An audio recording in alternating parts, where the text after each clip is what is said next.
नमस्कार, स्वागत है। आज का कार्यक्रम में चालकों के प्रतिरोध के विषय में बताना था।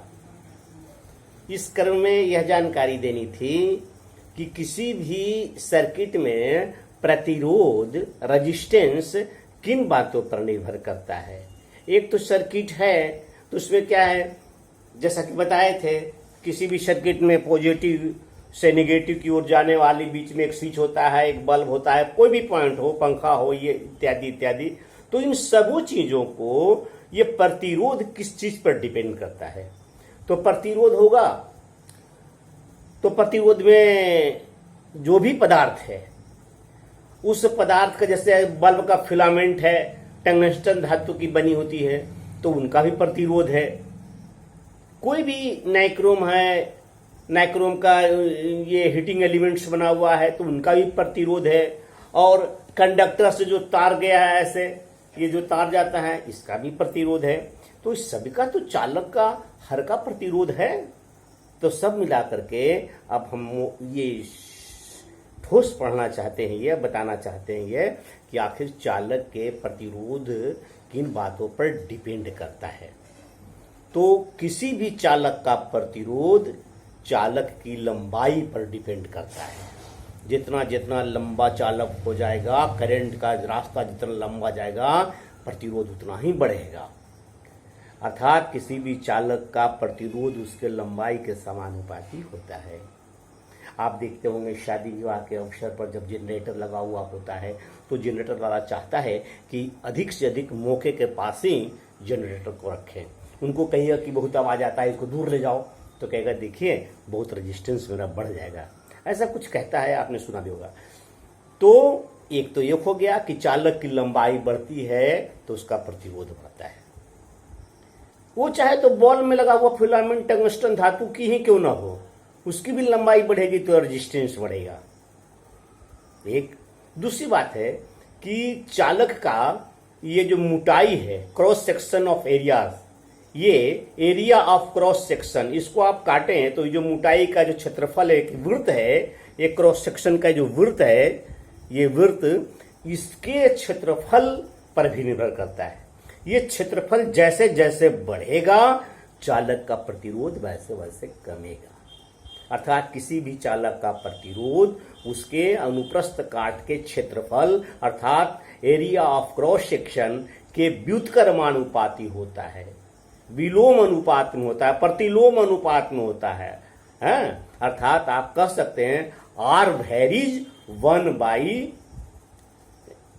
एरिया, और उसमें कह सकते थे आर वेरीज एल, अर्थात चालकों के लंबाई के अनुपात में बढ़ता है। और कैसे हो सकता है?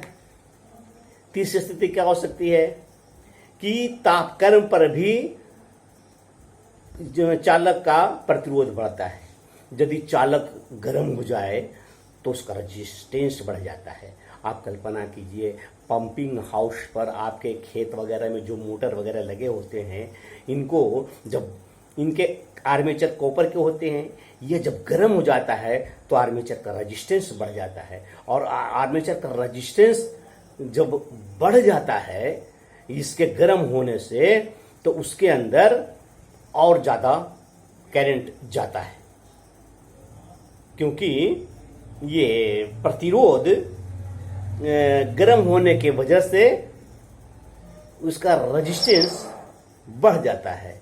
और आपको पावर देना है 3 HP का, तो उस पावर को मेंटेन करने के लिए वोल्टेज है 440 का, तो बढ़ेगा कौन आर्मेचर में? करंट ही न बढ़ेगा। वाट बराबर वोल्ट इंटू करंट होता है, तो फुल शक्ति देने के लिए करंट ही बढ़ेगा। वोल्टेज तो अस्थिर है 440 का, और रेजिस्टेंस कम रहा है तो करंट ही ना बढ़ेगा। और इस करंट के बढ़ने की वजह से और इतनी अधिक गर्मी पड़ेगी कि आर्मेचर जल जाएगा, मोटर जल जाएगा। इसलिए चाहिए होगा व्यक्ति को कि बहुत देर तक मोटर चल रहा है और उसके आर्मेचर गर्म हो रहा है, मोटर गर्म हो रहा है, तो थोड़ा हम इसको ठंडा होने के लिए छोड़ दें, ताकि इसका रेजिस्टेंस अस्थिर रहे, ज्यादा न बढ़ने पाए।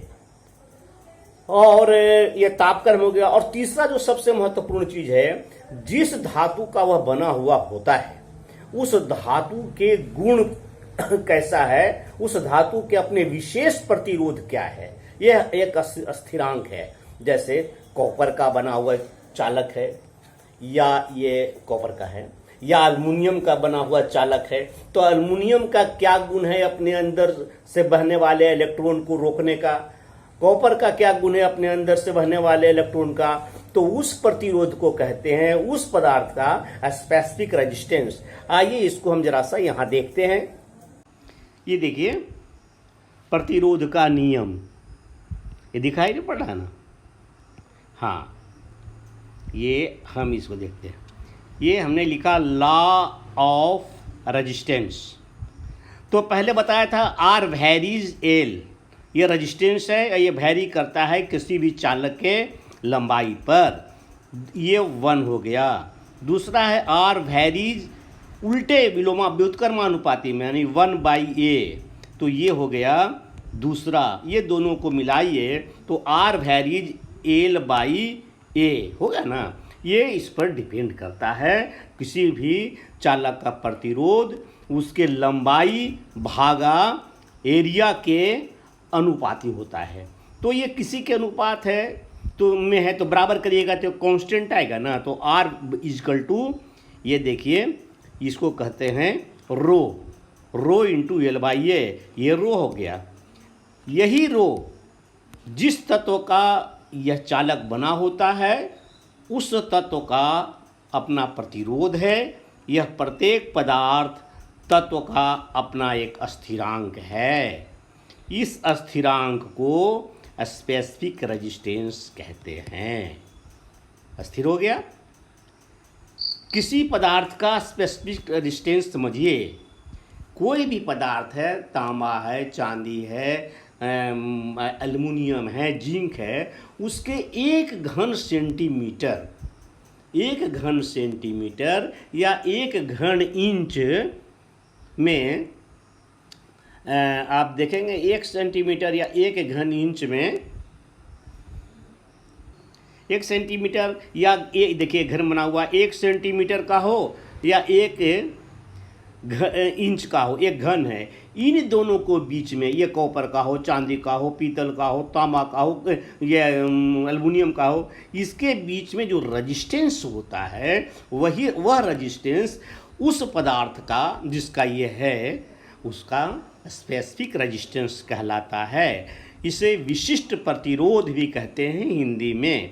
इसके मापने की इकाई है ओम सेंटीमीटर या ओम इंच। ये ओम सेंटीमीटर या ओम घन इंच करके कह सकते हैं, ओम घन सेंटीमीटर या ओम घन इंच।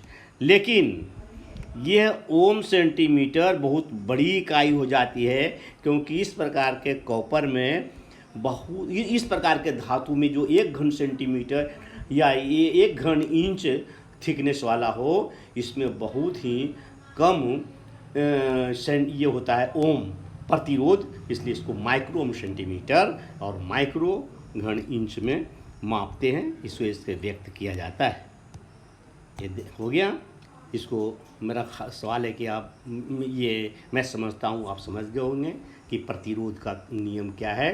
मोटा मोटी कह सकते हैं किसी भी चालक का प्रतिरोध उसके लंबाई के समानुपाती, उसके मोटाई के व्युत्क्रमानुपाती और उसके तापक्रम पर निर्भर करता है, तथा उसके अपने विशेष जो विशिष्ट प्रतिरोध है उस पर निर्भर करता है। तो मेरा ये समझ गए तो आपसे एक ही अनुरोध है कि आप जब समझ ही जाते हैं तो फिर क्यों नहीं आप इसको शेयर करते हैं, लाइक करते हैं, सब्सक्राइब करते हैं। थोड़ा ज़्यादा काम बढ़े तो हमारा भी उत्साह बढ़े, हम भी अपना बताने का विस्तार करें, है या नहीं? तो आपको उत्साह आना चाहिए। आप ठीक है। नमस्कार।